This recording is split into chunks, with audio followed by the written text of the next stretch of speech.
Na aula de hoje, nós vamos estudar sobre o sistema digestivo, também conhecido como sistema digestório. O tubo digestivo compreende as seguintes partes: boca, faringe, esôfago, estômago, intestino delgado, intestino grosso, reto e ânus, além de algumas glândulas anexas que vão participar também do processo de digestão, como glândulas salivares, o fígado e o pâncreas. O processo de digestão inicia-se na boca. Com a mastigação, o alimento é triturado em pedaços menores, é umidificado pela saliva antes de ser engolido e passar pela faringe. A saliva, além de água, possui enzimas digestivas. Uma delas, a amilase salivar ou pitialina, degrada o amido, decompõe o amido, por exemplo, presente em carboidratos que a gente consome, arroz, batata. Então, ela já começa essa parte de digestão do amido na boca. No nosso corpo mesmo, a principal forma com que os carboidratos são armazenados é na forma de glicogênio. Mas isso a gente vai ver mais à frente, em outras aulas. Aqui eu esquematizei para vocês o processo de digestão que começa na boca. Então, a gente vai ter a mastigação, né, com os dentes que vão triturar os alimentos. Nós temos as glândulas salivares, que produzem a saliva, e tem várias estruturas que vão auxiliar nessa digestão que começa na boca. Além dos dentes e das glândulas salivares, nós temos a língua, que ajuda a movimentar o alimento dentro da boca. Retomando o conceito que eu acabei de falar para vocês sobre a saliva, né? Mais de 90% dela é formada por água, mas ela também vai ter sais minerais e enzimas digestivas ou digestórias.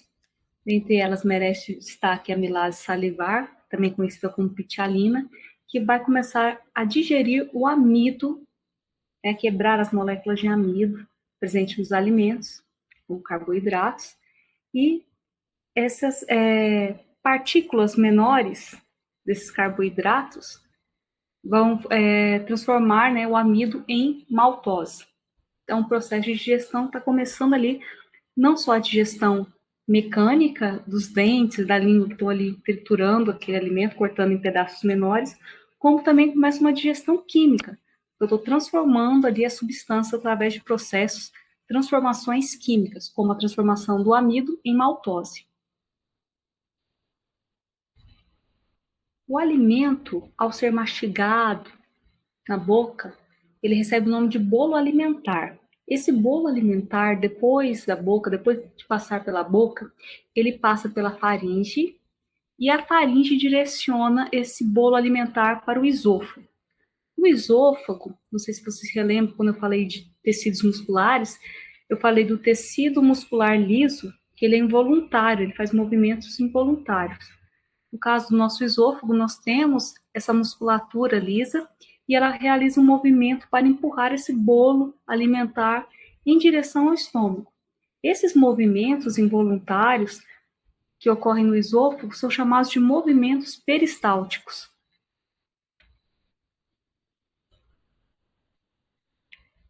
A faringe faz parte tanto do sistema digestivo como do respiratório. Então, quando o alimento está passando pela faringe, há uma dobra cartilaginosa chamada de epiglote. Ela sobe e fecha a entrada do sistema respiratório, ou seja, da glote, para impedir que a gente engasgue com o alimento. Então, quando a gente está engolindo, a epiglote fecha a entrada da glote e interrompe ali a passagem de ar, da entrada de ar, para que o alimento não entre, né, e vá para as nossas vias aéreas. Quando a gente engasga, né, tá comendo alguma coisa assim, engasga, é porque o alimento desceu, né, pela glote, desceu para o lugar errado, desceu para o nosso sistema respiratório, em vez do digestivo. E aí já é voluntário, a gente começa a tossir, né, quando a gente engasga, para desobstruir a glote. No caso, tem alguma coisa ali obstruindo a entrada de ar. Pode ser também muco, né, que a gente produz no esôfago, pode estar meio espesso, você não bebeu muita água, ou está um pouco gripado, pode acontecer esse engasgo também.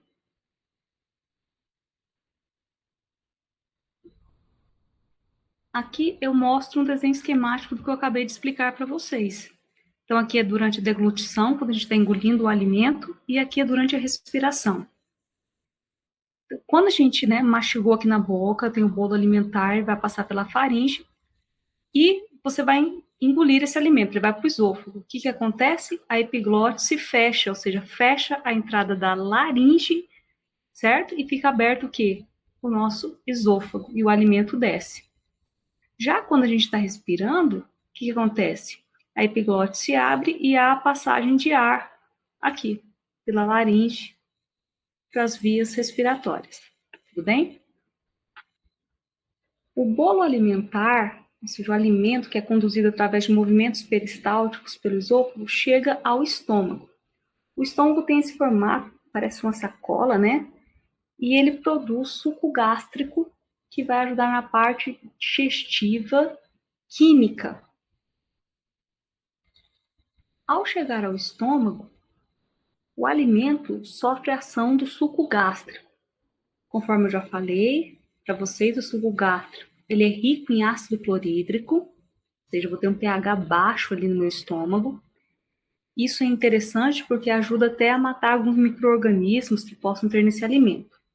Além disso, o suco gástrico também tem enzimas, como por exemplo a pepsina, que é uma enzima que vai quebrar as proteínas em cadeias menores, por exemplo, proteínas que a gente tem nas carnes. E a própria pepsina ela age melhor sob a ação de um pH baixo, ou seja, sob a ação do ambiente ácido. Então, para isso também é importante a produção do ácido clorídrico. Esse alimento que chegou ao estômago e foi acidificado e as suas proteínas começaram a ser digeridas, agora ele passa a ser chamado de quimo. Ele tem um aspecto mais líquido e pastoso. Depois de passar pelo estômago e sofrer, né, todo esse processo de digestão química, lembra que as paredes do estômago também se movimentam, tem as contrações ali. Por que é que o estômago não sofre ação desse ácido clorídrico? É porque as células que revestem a parede do estômago, elas liberam um muco que acaba protegendo essa camada interna do estômago. Mas se as pessoas, mais para frente, né, em outras aulas nós vamos ver isso, se a pessoa não se alimenta em horários corretos, tem alguma bactéria, pode ocorrer o quê? Uma descamação dessa parede protetora dentro, desse muco, e aí as pessoas podem ter úlceras estomacais. Ou mesmo no esôfago, subir um pouco desse suco gástrico, né, da válvula do estômago não fechar direito. Então, o estômago ele tem um ambiente propício para ser protegido desse pH muito ácido que ele tem. E vai depender do tipo de alimento que a gente consome, o tempo que esse alimento fica dentro do estômago.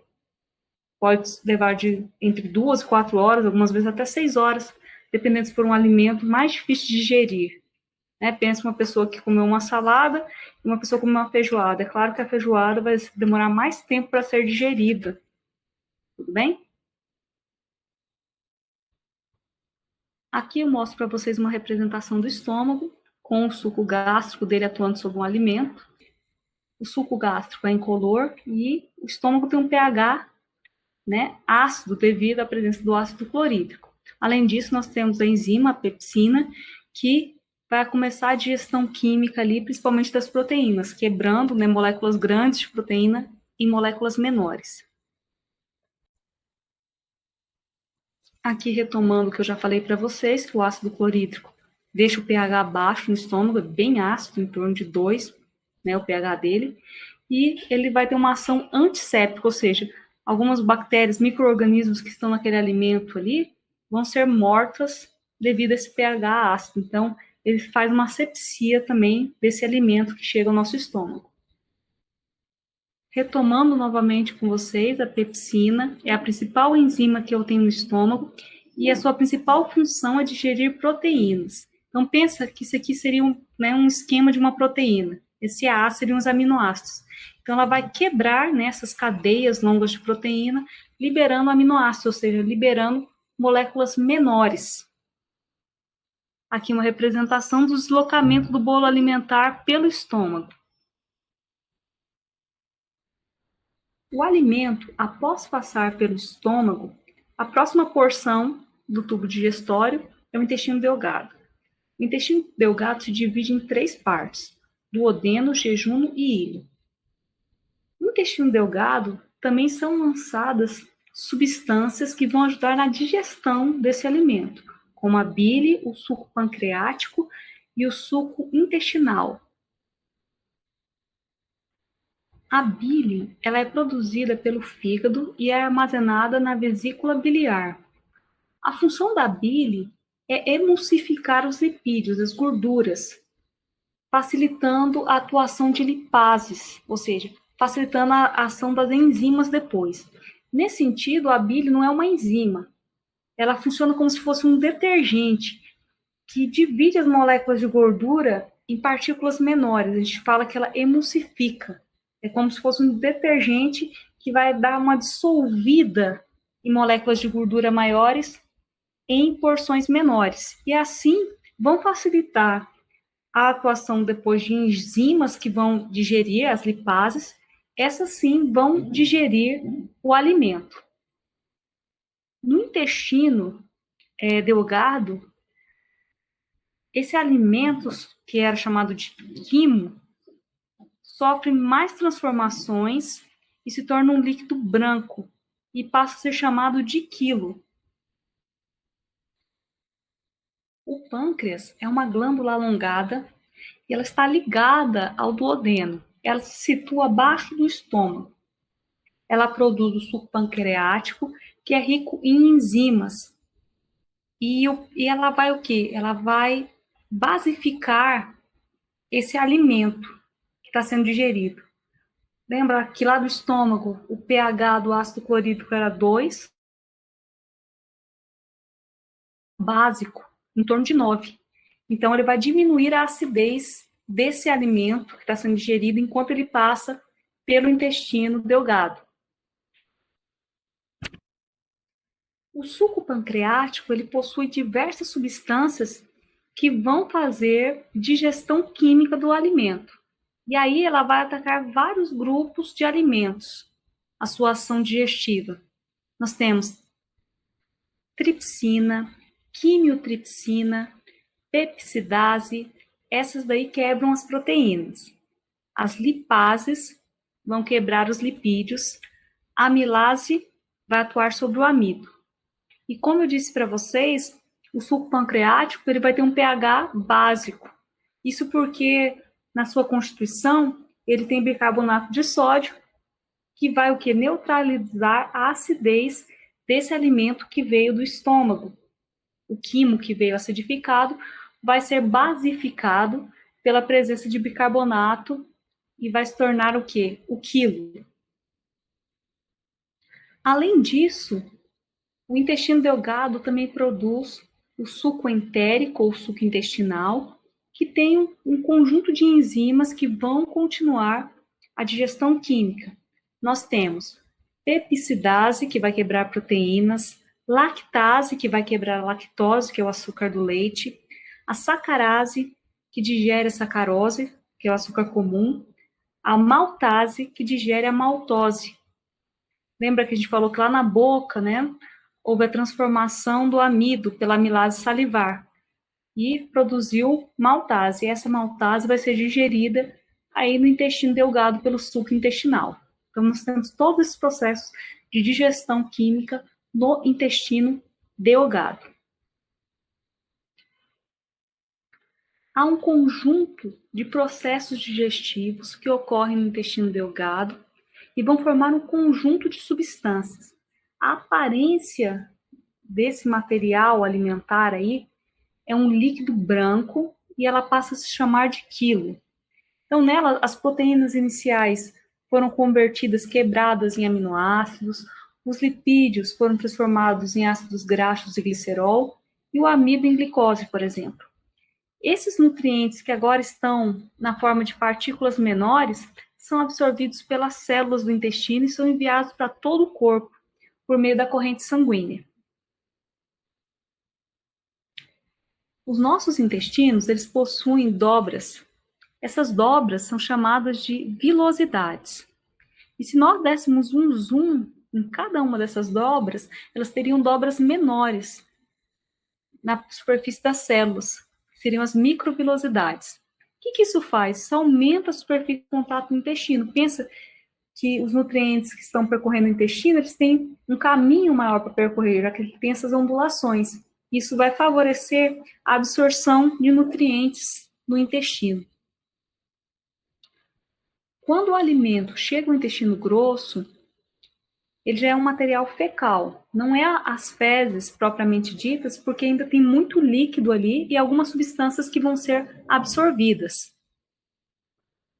A primeira parte do intestino grosso tem grande absorção de cloro, de sódio e de água. Além disso, ele possui bactérias que vão produzir, por exemplo, vitamina K e B12 para o nosso organismo. No final do intestino grosso, nós temos um material fecal, que ele tem uma aparência sólida. Isso porque o intestino grosso absorveu ali a quantidade de água em excesso que tinha. E ele fica um tempo armazenado ali antes de ser eliminado. Nas nossas fezes, nós temos bactérias, células, gorduras, proteínas, sais dissolvidos, fibras e outros materiais que a gente tem ingerido. Podemos resumir como principais funções do intestino grosso nesse processo digestivo a reabsorção de água, formação e acúmulo de fezes.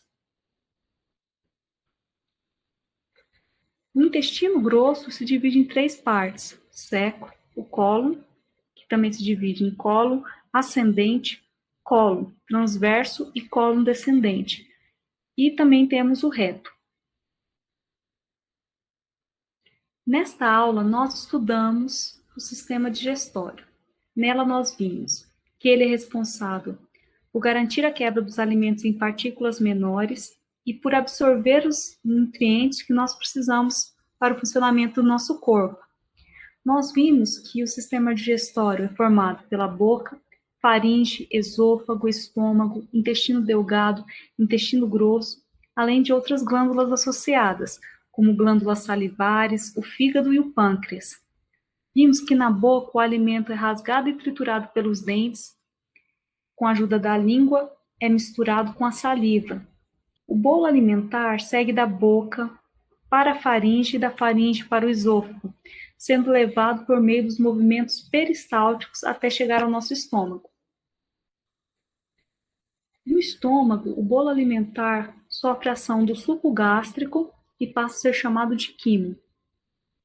Do estômago, o quimo segue para o intestino delgado, onde sofre a ação do suco pancreático, da bile e das secreções produzidas pelo próprio intestino delgado. No intestino delgado, além de grande parte do processo de digestão, também ocorre a absorção de nutrientes. Já no intestino grosso, formam-se as fezes, as quais são eliminadas pelo ânus.